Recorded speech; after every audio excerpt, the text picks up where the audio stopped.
तो चलिए बात करते हैं उस एक महायुद्ध की जिसने सच कहूं तो दुनिया का नक्शा ही बदल कर रख दिया। समझते हैं कि आखिर ये सब हुआ कैसे। सवाल बड़ा सीधा सा है। आखिर कैसे सिर्फ एक इंसान की मौत 1,70,00,000। जी हाँ, 17 मिलियन लोगों की मौत की वजह बन गई। और यकीन मानिए ये आंकड़ा तो उस भयानक तबाही की बस एक छोटी सी झलक है जिसके बारे में हम आगे बात करने वाले हैं। तो चलिए कहानी की शुरुआत करते हैं उस एक गोली से, उस एक घटना से जिसने समझिए कि बारूद से भरे कमरे में माचिस जला दी थी। तो हुआ ये कि तारीख थी 28 जून 1914। ऑस्ट्रिया के राजकुमार आर्चड्यूक फ्रांस फर्डिनेंड, इनकी गैवरिलो प्रिंसिप नाम के एक शख्स ने गोली मार के हत्या कर दी। और बस यही वो चिंगारी थी जिसने पहले विश्व युद्ध की आग को भड़का दिया। अब ऑस्ट्रिया को पक्का यकीन था कि इस पूरी साजिश के पीछे सर्बिया का हाथ है, तो उन्होंने सर्बिया के सामने कुछ ऐसी कड़ी शर्तें रखीं जिन्हें मानना लगभग नामुमकिन था। और इसी एक कदम ने, आप समझिए, दोनों देशों को जंग के मुहाने पर लाकर खड़ा कर दिया। लेकिन सवाल यह है कि एक अत्यास से विश्व युद्ध कैसे हो गया?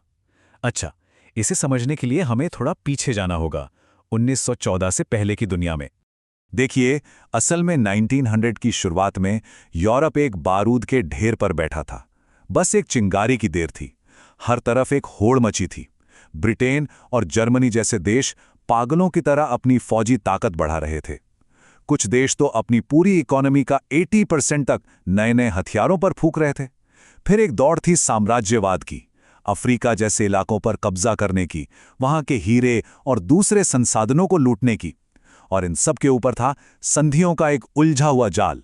हर देश ने दूसरे से वादा कर रखा था कि अगर तुम पर हमला हुआ तो मैं तुम्हारी मदद करूंगा। और यही जाल सबसे खतरनाक साबित हुआ। मोटे तौर पर दुनिया दो खेमों में बंट चुकी थी। एक तरफ थे मित्र राष्ट्र यानी कि एलाइड पावर्स, और दूसरी तरफ थी केंद्रीय शक्तियां यानी सेंट्रल पावर्स। इसका सीधा मतलब क्या था? मतलब ये कि अगर इनमें से किसी भी दो देशों में लड़ाई हुई तो उनके सारे दोस्त भी उस जंग में कूद पड़ेंगे। मतलब एक छोटी सी चिंगारी भी पूरे जंगल में आग लगा सकती थी। तो अब देखते हैं कि कैसे उस एक हत्या ने संधियों के इस जाल को एक्टिवेट कर दिया। और फिर जो हुआ वो बिल्कुल डोमिनोज गिरने जैसा था। एक के बाद एक सब ढह गए। सब कुछ बहुत तेजी से हुआ। देखिए, 28 जून को हत्या हुई, जुलाई में ऑस्ट्रिया ने सर्बिया को धमकाया। अब सर्बिया भागा भागा अपने दोस्त रूस के पास मदद मांगने गया। जैसे ही रूस ने अपनी सेना को तैयार करना शुरू किया, जर्मनी और ऑस्ट्रिया हंगरी ने मिलकर युद्ध का ऐलान कर दिया। और बस फिर क्या था, अपनी अपनी संधियों की वजह से फ्रांस और ब्रिटेन को भी इस लड़ाई में कूदना पड़ा। जो लड़ाई दो देशों के बीच शुरू हुई थी वो कुछ ही हफ्तों में एक ग्लोबल जंग बन गई। ये एक बिल्कुल नए किस्म का युद्ध था जो सिर्फ जमीन पर नहीं बल्कि हवा में और समंदर की गहराइयों में भी लड़ा जा रहा था, वो भी नई नई खतरनाक टेक्नोलॉजी के साथ। फिर आया साल 1917 और इस साल ने युद्ध का पूरा रुख ही बदल दिया। दो बड़ी बातें हुई। पहली, अमेरिका मित्र राष्ट्रों की तरफ से लड़ाई में शामिल हो गया, और दूसरी, रूस में क्रांति हो गई और वो युद्ध से बाहर हो गया।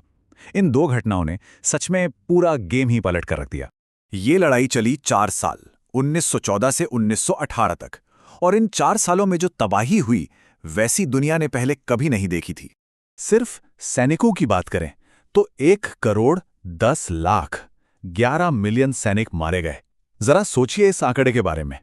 एक पूरी की पूरी पीढ़ी खत्म हो गई।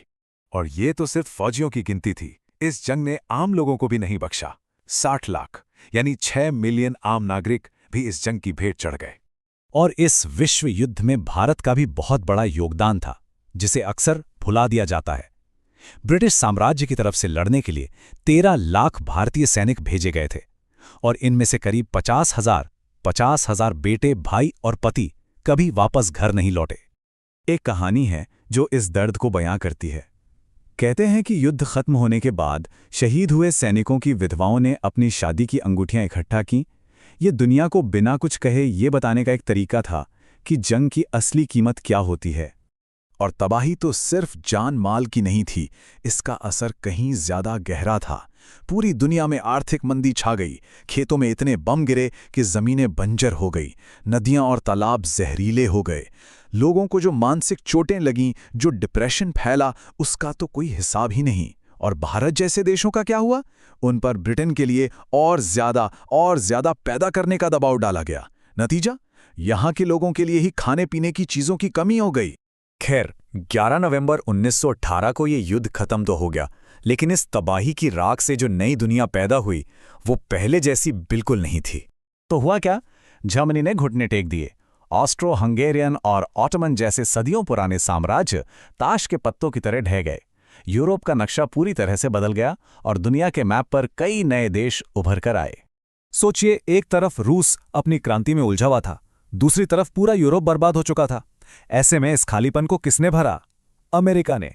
संयुक्त राज्य अमेरिका एक नई ग्लोबल सुपर पावर बनकर दुनिया के सामने आया। जो पावर बैलेंस था वो हमेशा के लिए बदल चुका था।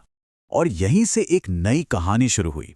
एक तरफ अमेरिका का उदय और दूसरी तरफ नए नए बने सोवियत संघ ने एक नए तरह के तनाव को जन्म दिया।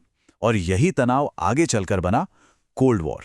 तो कह सकते हैं कि एक जंग का अंत असल में एक दूसरी लंबी जंग की शुरुआत थी। पता है, पहले विश्व युद्ध को कहा गया था the war to end all wars, मतलब वो जंग जो सारी जंगों को खत्म कर देगी। पर क्या वाकई ऐसा हुआ? क्या इससे दुनिया में शांति आई, या इसने आने वाले और भी बड़े संघर्षों के बीज बो दिए थे? ये एक ऐसा सवाल है जिस पर आज भी सोचने की जरूरत है।